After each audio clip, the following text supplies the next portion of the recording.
Neuron हा ही जी संस्था आम्ही सुरुवात केली, हे हॉस्पिटल आपण टाकलं ते जवळपास 2013 साली, पण त्याचा कन्सेप्ट सुरू झाला होता जवळपास 2010-11मध्ये.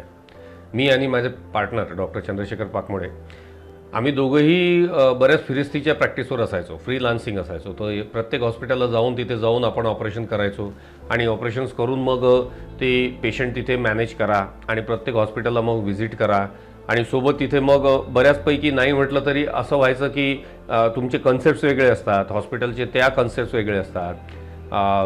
तिच्या डॉक्टर्सला तुमचं सांभाळून घेणे म्हणजे तुमच्या आयडिया सांभाळून घेणे पेशंट मॅनेजमेंटच्या, हे थोडंसं जरा डिफिकल्ट व्हायला लागलं. आणि एकदा तुमच्या फिरस्तीच्या प्रॅक्टिसनंतर तुम्हाला हेही लक्षात येतं की फायनान्सेस, न्यूरोसर्जरीमध्ये फायनान्सेस हा एक मोठा विषय असतो. सो तुम्हाला पाहिजे तसं तेवढ्या प्रमाणामध्ये तुम्ही त्या पेशंटला डिस्काउंट्स म्हणा, कन्सेशन्स म्हणा किंवा असं तुम्ही त्याच्यासाठी ती फायनान्शियल हेल्प नाही देऊ शकत. तेव्हा मग मी आणि माझ्या पार्टनरनी असं डिसिजन घेतलं की आपणच का नाही एक इन्स्टिट्यूट सुरू करावं. तोपर्यंत जरी आमचं बॅकग्राऊंड दोघांचंही थोडंसं जरा मध्यमवर्गीयचंच होतं, म्हणजे वडील माझे क्लर्क होते, त्याचे टीचर होते, पण नाही म्हटलं तरी एक जिद्द होती की असं काहीतरी करायला पाहिजे की ज्याच्यामुळे ना लोकांचा खूप फायदा व्हायला पाहिजे, गरीब पेशंटचा. आणि न्यूरोसर्जरी, न्यूरोलॉजीचे पेशंट्स हे जनरली दीर्घकाळ हॉस्पिटलायझेशनमध्ये असतात. त्यातही ज्या न्यूरोसर्जरीचे जे क्लिष्ट ऑपरेशन्स आहेत ते क्लिष्ट ऑपरेशन्स थोडेसे महागडेच होते. म्हणजे आम्हाला असं वाटतं की त्यावेळी जो काही हॉस्पिटलचे जे काही बिल्स निघायचे त्याच्यामध्ये आम्हाला लक्षात यायचं की हा जो प्रकार आहे की ट्यूमर काढायला जो काही ऑपरेशनचा खर्च येतो 2-3-4 लाख रुपये वगैरे वगैरे, हा थोडासा जरा महागडा प्रकार आहे. या सगळ्या प्रिन्सिपल्सवरती मग आम्ही ठरवलं की नाही, आपल्याला सगळ्या क्लासला सर्व्हिसेस द्यायच्या आहेत, त्या सगळ्या क्लासला अकोमोडेट करता आलं पाहिजे. तर याच्यासाठी आपल्याला पहिले कुठून तरी सुरुवात करायला पाहिजे. म्हणून आम्ही न्यूरॉनची ही पहिली बिल्डिंग जी 2013 साली सुरू केली, 2 मार्च 2013 साली, ती 50 बेडेड सुरू केली. हे जेव्हा हॉस्पिटल आम्ही सुरू केलं त्याच्या अगोदर आम्ही दोघंही गव्हर्नमेंट मेडिकल कॉलेज नागपूर इथूनच दोघंही प्रशिक्षित असल्यामुळे ऑब्व्हियसली सिनियर ज्युनियर असे सोबतचे कलिग असले की त्यांची ओळख असतंच. पण जर तुम्ही पाहिलं तर अनुषंगाने सांगायचं झालं तर असं 2 न्यूरोसर्जन एकत्रित येऊन हॉस्पिटल बनवलं आणि ते सक्सेसफुल केलं तो प्रोजेक्ट, हे थोडंसं जरा क्वचितच आहे. म्हणजे इव्हन तुम्ही पूर्ण भारतभर पहा, बाहेर पहा, कुठेही असे 2 न्यूरोसर्जन आले, त्यांनी आपले विचार जुळवून घेतलेत आणि त्यांनी प्रिन्सिपल्स ठरवलेत आणि मग त्यांनी हे डिसिजन घेतलं की नाही आता काही हो तिकडे आपण हे इन्स्टिट्यूट पुढे न्यायचं आहे. या सगळ्या भानगडीतून एक गोष्ट मात्र नेहमीच लोकांना वाटायची की दोघांचे स्वभाव तसं पाहिलं तर थोडेसे नाही म्हटलं तरी प्रत्येकाचा स्वभाव असतोच, ते जुळवून घेणे हा जो प्रकार आहे, हा प्रकार तुम्हाला पार्टनरशिपमध्ये हे प्रामुख्याने करून घ्यावा लागतो. आणि हे आम्ही दोघंही शिकलो की नाही, हे जर आपण हे असं जुळवून घेतलं तर आपण बरोबर जे आपण विचार केला आहे, जे ध्येय आपल्याला साध्य करायचं आहे ते होऊ शकतं. आणि आज आपण त्याची फलद्रूप पाहतो आहे की पहिले हे 50 बेड सुरू झालं, मग आमची सेकंड बिल्डिंग सुरू झाली. सेकंड बिल्डिंगमध्ये जवळपास 6 महिन्यातच आम्हाला जाणवायला लागलं की बाबा आता आपल्याला नवीन तिसरी बिल्डिंग पण हवी आहे. अँड दॅट्स वाय आम्ही ती तिसरी जी मिलेनियमची बिल्डिंग आहे, ती मिलेनियमची बिल्डिंग तिसरी सुरुवात केली, त्याचं बांधकाम सुरू केलं आणि लागली 2-3 वर्षात ती सुरुवात झाली. ती बिल्डिंग बनवताना थोडासा कन्सेप्ट असा होता की आता थोडंसं ना आपल्याला इकडे थोडी अडचण यायला लागली, जागेची अडचण यायला लागली, पेशंट्सला वेटिंगमध्ये प्रॉब्लेम व्हायला लागले. तर आपल्याला थोडंसं असं पाहिजे होतं की सुटसुटीत हवं होतं. आणि काही एक नवीन कन्सेप्ट जर घ्यायचे झाले तर एक रिहॅबिलिटेशन नावाचा प्रकार आम्हाला थोडासा जरा त्यात घ्यायचा होता. म्हणून आम्ही ती नवीन बिल्डिंग, तिसरी बिल्डिंग सुरू केली. ॲक्च्युली आमच्या गावाकडचे एक गृहस्थ आमच्याकडे भरती झाले.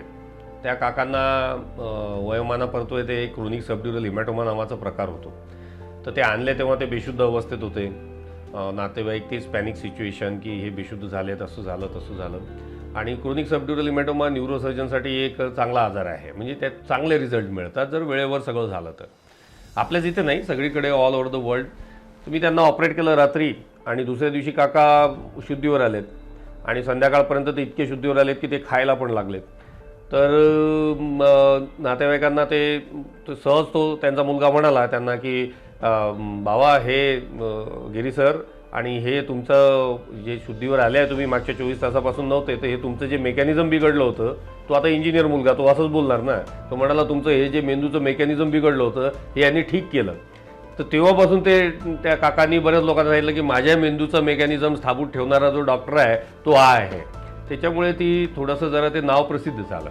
तर ते गावाकडे सांगताना लोक असंच सांगतात की मेंदूचं मेकॅनिझम मध्ये ते हिंदी सिनेमामध्ये तो केमिकल लोचा वगैरे हे जे वर्ड्स आहेत हे लोक थोडेसे जरा त्याला यूज करतात कॉमन प्रथेमध्ये. न्यूरॉन हॉस्पिटल काफ़ी बेहतर अच्छा हॉस्पिटल है नागपुर की अपेक्षा, और जहाँ तक मैं कहता हूँ कि विदर्भ नागपुर में इससे अच्छा हॉस्पिटल कोई नहीं है। और डॉक्टर भी बहुत अच्छे हमारे यहाँ, मतलब सभी लोगों का सहयोग करते हैं। जैसे पेशेंट का जो ट्रीटमेंट होता है, अगर कोई गरीब पेशेंट है, पैसा नहीं भी है, तो भी सर काफ़ी मदद कर देते हैं। और हमारे यहाँ कैसा है कि जो भी बिल बनता है तो उसमें भी सर काफ़ी डिस्काउंट कर देते हैं। ॲक्च्युअली माझे वडील नागपूरला आले असल्यामुळे तिथे ॲक्सिडेंट ते घरी पडलेत, ब्रेन हॅमरेज त्यांना झालेलं होतं. पण आम्हाला इथल्या लोकल जेवढेही डॉक्टर्स आहेत बाकीचे, त्यांनी आमचं यांना गिरी सरांचं नाव सजेस्ट केलं. सो इथे आल्यानंतरची जी इनिशियल ट्रीटमेंट सुरू झाली तिथनंच आम्हाला सॅटिस्फॅक्टरी व्ह्यूज यायला लागल्या हॉस्पिटलबद्दलच्या. इथला स्टाफ म्हणा, ओव्हरऑल जे काही सर्व्हिस मिळत होती ती पूर्ण सॅटिस्फॅक्टरी होती. डे वनपासनं काय प्रोसेस होणार आहे, कशा प्रकारची ट्रीटमेंट केली जाणार आहे. 10 दिवसापासून माझे वडील आज ICUत आहेत, पण डे टू डे आम्हाला त्याच्याबद्दलचा सगळा अपडेट स्टाफकडनं मिळतो. न्यूरोसर्जिकल इन्स्टिट्यूट म्हटलं की सगळ्यात पहिले जर काही लागत असेल तर तो म्हणजे चांगला मायक्रोस्कोप.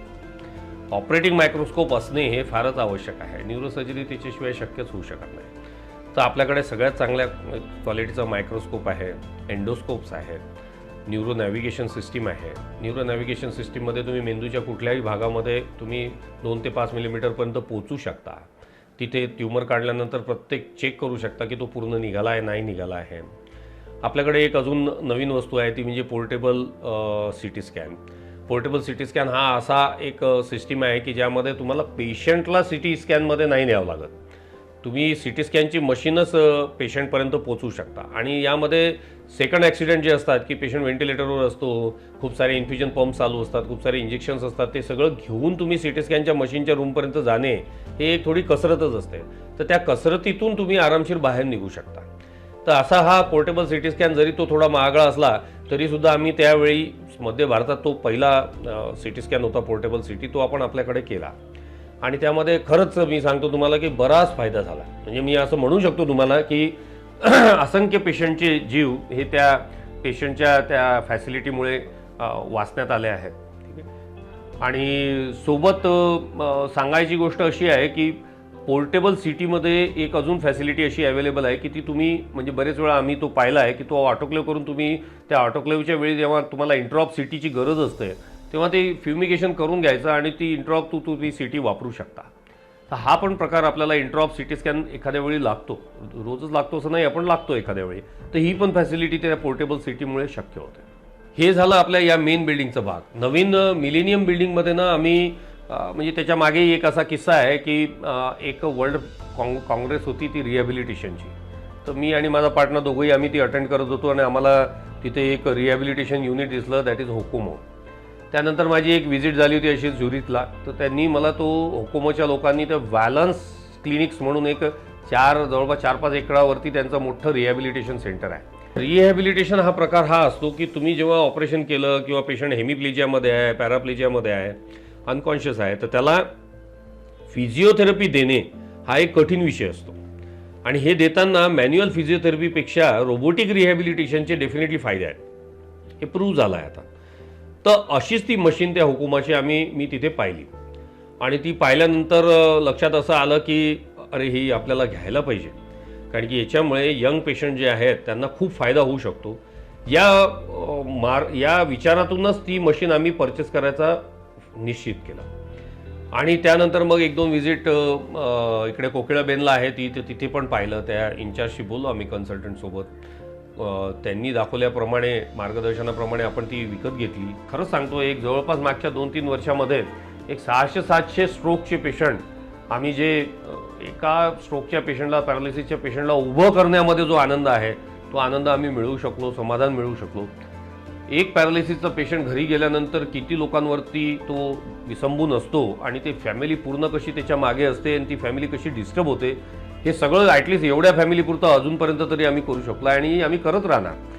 त्या डिपार्टमेंटमध्ये कंटिन्युअसली पेशंटचा लोड असतो आणि तो दिवसभर म्हणजे सकाळी 8 वाजतापासून रात्री 10 वाजेपर्यंत कंटिन्युअस तिथे पेशंट्स होत असतात. त्याचे 4-5 कंपोनंट आहे. एक लोकोमॅट आहे ज्यामध्ये रोबोट चालवतो, एक आर्मीओ आहे ज्याच्यामध्ये हात फिरतो. आता काय सर्जरी हे सगळे सर्जन चांगलेच करतात हो, कोणत्याही सर्जनचा असा उद्देश नसतो की खराब व्हायला पाहिजे. सर्जरी दे डू ऑल वेल, पण त्याला सपोर्ट सिस्टीम जी असते ना, ती सपोर्ट सिस्टीम बसवणे आणि ती एकत्रित आणून करणे, त्याच्यावरती ॲडमिनिस्टर करणे आणि ते डिलिव्हर करणे is a big job. So as A owner director आणि स्वतः सर्जन असल्यामुळे मला ह्या सगळ्या गोष्टी करताना एवढं लक्षात आलं की हा जो त्यातून मिळणारा आनंद आहे, समाधान आहे, हेच माणसाला पुढे नेतं. एक कुठलीही सर्जरी त्याच्या आयुष्यात होत असताना ती त्याच्यासाठी दुर्मिळ असते, न्यूरो सर्जरी. आणि दुसरी गोष्ट म्हणजे ती यशस्वी झाली पाहिजे, म्हणजे ती किती छोटी असो ना, ती यशस्वी झाली म्हणजे ती त्याच्यासाठी यशस्वी असते. आमच्यासाठी असं असतं की आपण नेहमी स्वतःला लिटरेचरमध्ये कम्पेअर करतो. लिटरेचरमध्ये हे कम्पेअर करतो की आपण कुठे येतो आहे, आपण वर्ल्ड लिटरेचरमध्ये काही हातभार लावला आहे का.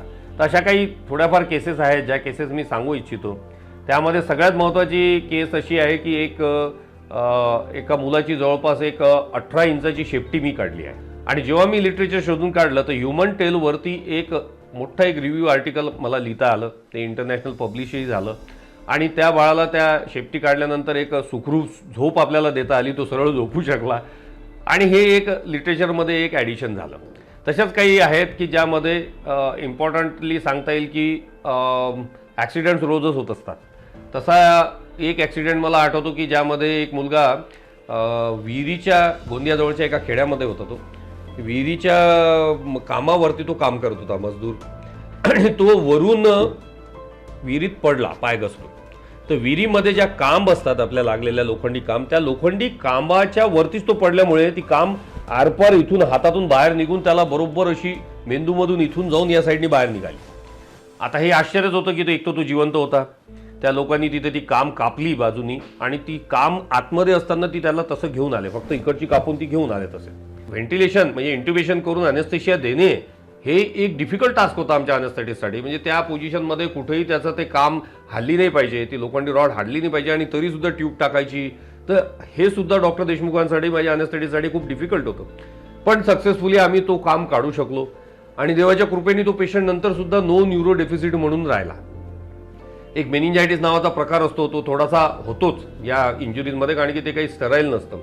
तर तेवढा एक 10 दिवसाचा मेनिंजायटिसचा प्रकार सोडल्यास त्या पेशंटला काहीही त्रास झाला नाही. देवाच्या कृपेने तो आजही सुखरूप आहे. तो नेहमी येतो, त्याच्या बर्थडेला येतो माझ्याकडे. बऱ्यापैकी दुर्मिळ असा मेनिंजिओमा नावाचा प्रकार असतो जो मेंदूच्या मध्यभागी असतो. मेनिंजिओमा तसे कॉमन ट्यूमर आहेत, पण मेंदूच्या मध्यभागी इंट्राव्हेंट्रिक्युलर रिजनमध्ये एक मोठा मेनिंजिओमा मी काढला होता. आणि सपोजिटली वर्ल्ड लिटरेचरमध्ये हार्डली 4-5 केसेसच त्यात अशा रिपोर्टेड आहेत. आता ती मावशी आली तेव्हा ती अनकॉन्शियस होती, इमर्जन्सीमध्ये सर्जरी झालं आणि नंतर ती हळूहळू 1 महिना 1.5 महिन्यामध्ये सगळी सुखरूप बाहेर आली. तर हे काढताना माझ्या लक्षात आलं की अरे हा तो असा जो ट्यूमर आहे, हा मेनिंजिओमा, हा मेंदूच्या सेंट्रल भागामधून आपण जेव्हा इंट्राव्हेंट्रिक्युलर काढतो तेव्हा त्याचं जे ओरिजिन आहे त्या ओरिजिनचंच खूप महत्त्व आहे त्या ठिकाणचं. आणि त्या मेनिंजिओमाला आम्ही मग पब्लिश केलं, म्हणजे मी ती केस रिपोर्ट लिहिली त्याची.